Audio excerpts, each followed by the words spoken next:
हाय दोस्तों, welcome back to my YouTube channel institute coaching classes पर आप सभी का स्वागत है। आज हम कक्षा 12 का जो 10वां चैप्टर है केमिस्ट्री का, आज उनका अध्ययन करेंगे। और जो जो चैप्टर का नाम है हेलो एल्केन और हेलो एरीन, इस चैप्टर का नाम है। तो हेलो एरीन जो है बाद में पढ़ेंगे। आज हेलो एल्केन से आईयूपीएसी नामकरण समझेंगे, बहुत ही इजी तरीका समझेंगे और एकदम बेसिक से एकदम शुरुआत से। आपको कहीं दिक्कत नहीं होगी, पूरा वीडियो अंत तक देखते रहिए। तो बात करते हैं पहले जो हेलो है तो एल्केन। तो एल्केन के पहले बात करें एल्केन होता क्या है। तो एल्केन की बात करें तो एल्केन मान लीजिए हेडिंग डाल दिए है एल्केन।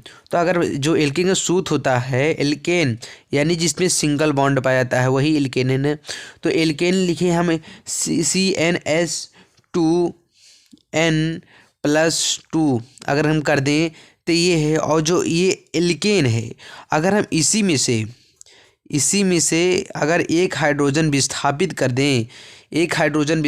कर दें, तो हमारा इस सूत्र क्या बन जाएगा, CnS2n+1 हो जाएगा कि नहीं हो जाएगा। एक हाइड्रोजन विस्थापित हो गया तो हम इसे एल्किल एल्किल पढ़ेंगे। एल्किल क्या पढ़ेंगे, एल्किल, यानी एल्केन से एल्किल हो गया एक हाइड्रोजन विस्थापित करने से। तो इसमें अंतर समझ में आया। अगर इसी मान लीजिए जो इसमें विस्थापित किए यहीं पर क्रियात्मक समूह आर। तो अगर आप क्रियात्मक समूह जानते हैं, अगर नहीं जानते तो हम बता रहे हैं। क्रियात्मक समूह जिसमें नेगेटिव चार्ज होते हैं और जो रिएक्शन के जो किनारे साइड में लगते हैं, मतलब कि कोने कहीं पर कहीं क्रियात्मक समूह का कार्य करते हैं। तो क्रियात्मक समूह को जो कार्य करते हैं जिस पर नेगेटिव चार्ज पाया जाता है, वही क्रियात्मक समूह होते हैं। तो क्रियात्मक समूह जैसे आर हो गए। अब इसमें अगर हम जो एक्स हाइड्रोजन ग्रुप है वो आर में से हाइड्रोजन ग्रुप अगर जोड़ दें तो इसे क्या कहते हैं, हाइड्रोजन ग्रुप को जो जोड़ दें तो हाइलो एल्केन हो जाता है। एक हाइड्रोजन विस्थापित हुआ और जो आर जुड़ गया है, क्रियात्मक समूह जुड़ गया है, हाइड्रोजन के साथ जुड़ गया है, तो इसे हाइलो एल्केन पढ़ेंगे। हाइलो एल्केन इसे पढ़ेंगे, इसी को हाइलो एल्केन कहते हैं। अगर इसमें एक विस्थापित कर अगर मान लीजिए विस्थापित क्यों किए, अगर मान लीजिए CH3 है, मान लीजिए यहाँ पर कुछ भी डॉट डॉट हो, आगे बात करें, और यहाँ पर हमको कोई क्रियात्मक समूह जोड़ना है। यहाँ पर देखिए, अगर मान लीजिए CH3 है, इसमें कोई क्रियात्मक समूह जोड़ना है तो हम कैसे जोड़ेंगे, क्या यहाँ पर जोड़ पाएंगे, क्योंकि 3 1 4 इसका पूरा हो गया है ना। 3 1 4 इसका बॉन्ड पूरा हुआ है। तो कैसे इसे करेंगे, जब इसमें से एक विस्थापित करेंगे, इसे 2 करेंगे, तभी तो क्रियात्मक समूह जोड़ेंगे। तो इसीलिए अगर पीछे होगा तो मान लीजिए आपको समझाने तरीका है कि अगर पीछे होगा तो भाई यहाँ पर एक कुछ नहीं करेंगे तो यहाँ पर 1 हो गया, यहाँ पर 2 हो गया, और मतलब कि यहाँ पर 2 रहेगा तो 2 दूना 4 बॉन्डिंग हो जाएगा, तो इसका पूरा हो जाएगा। तो इसलिए एक को विस्थापित करना पड़ा, यहाँ पर 3 था, यहाँ पर 2 करना पड़ा है। तो हाइड्रोजन वो क्रियात्मक समूह जोड़ने के लिए तो वही हेलो एल्केन है कि एक को जोड़कर एक को विस्थापित कर कर जो लगाया जाता है क्रियात्मक समूह को लगाना ही यानी जोड़ना ही हमारा हेलो एल्केन कहलाता है। तो आई होप ये आपको समझ में आया होगा। तो चलिए हम थोड़ा कुछ आईयूपीएसी नाम ले रहे हैं, उससे हम अध्ययन करेंगे क्या होता है। तो मान लीजिए ये पहले लेते हैं हम CH3Cl करेंगे, CH3Cl करेंगे। तो इसमें देखेंगे क्या, देखिए CH3Cl करेंगे तो इसका अगर हम नाम देखेंगे तो मेथिल हो जाएगा। क्यों होगा, एक कार्बन यहाँ से यहाँ पर हो गया, एक को विस्थापित किया तो क्या हो जाएगा, मिथिल। कार्बन एक है तो आप तो ये जानते होंगे मिथिल क्यों लगा, तो मिथिल क्लोराइड होगा। क्या होगा, क्लोराइड, मेथिल क्लोराइड होगा इसका नाम।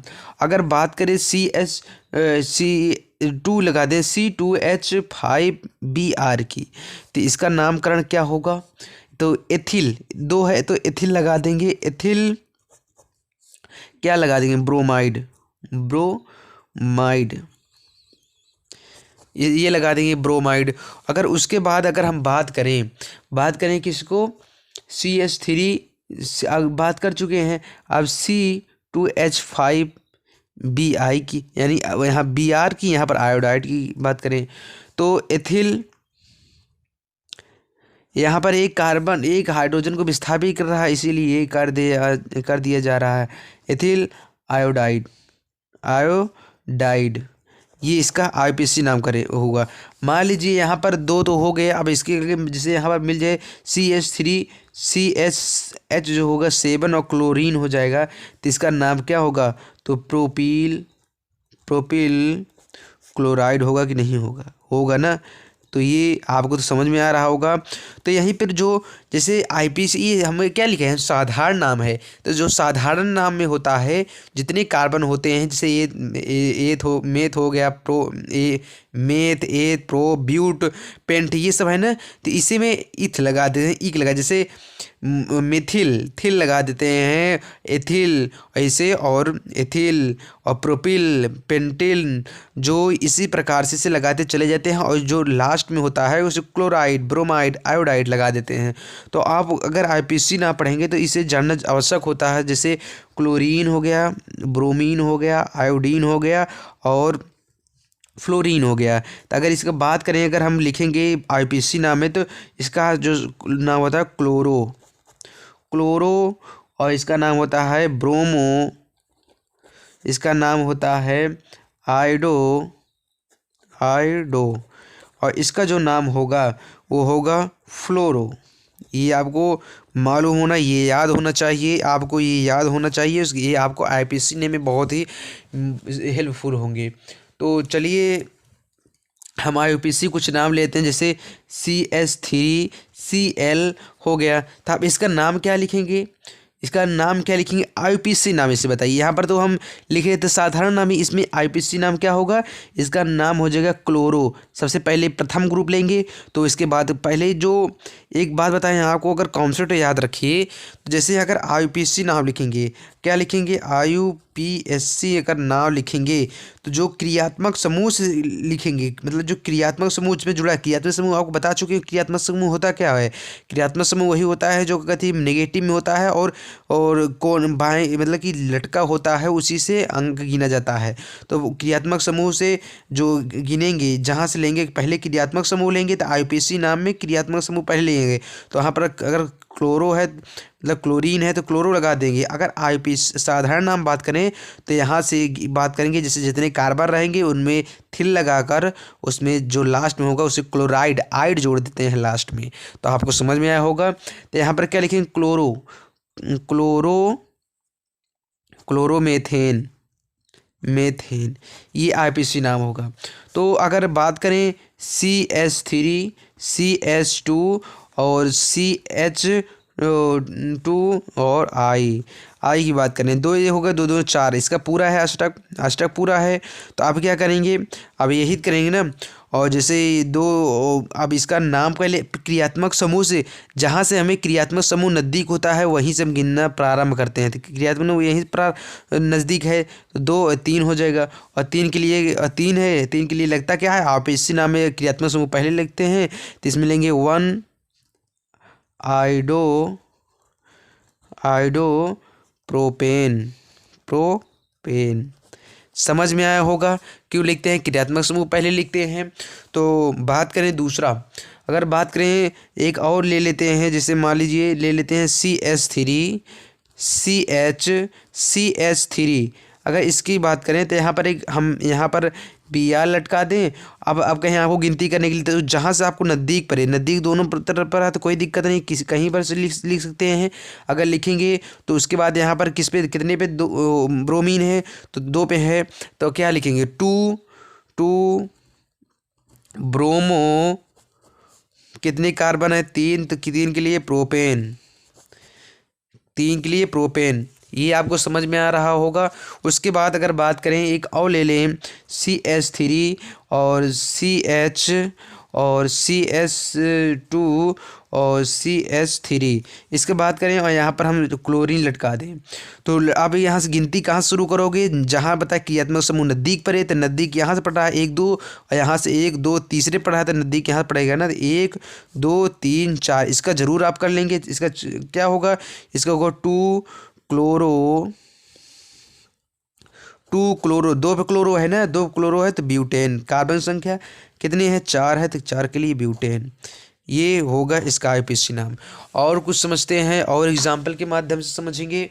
तो यहाँ पर मान लीजिए और ले लेते हैं, जैसे मान लीजिए ले रहे हैं CH3 और CH और CH और ले लेते हैं CH3।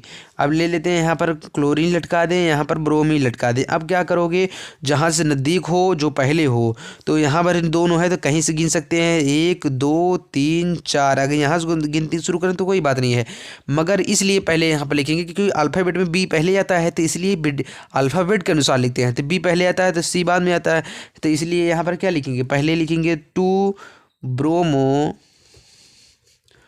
और 3 क्लोरो,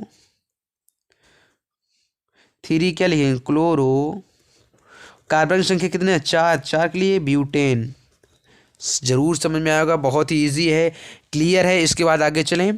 उसके बाद यहाँ पर क्या होगा, CH3 होगा, CH होगा और CH होगा और CH2CH अगर बात करें और CH3 यहाँ पर लगा दें, तो कार्बन संख्या अगर यहाँ पर हम यहाँ पर Br लटका दें और एक यहाँ पर Br लटका दें, तो अब आता है इसका क्या होगा, 2 Br है तो 2 के लिए क्या होता है, डाई होता है ना, आप पढ़ चुके हैं। और संख्या कहाँ से गिनेंगे, कहीं से गिन सकते हैं क्योंकि दोनों तरफ नज़दीक है।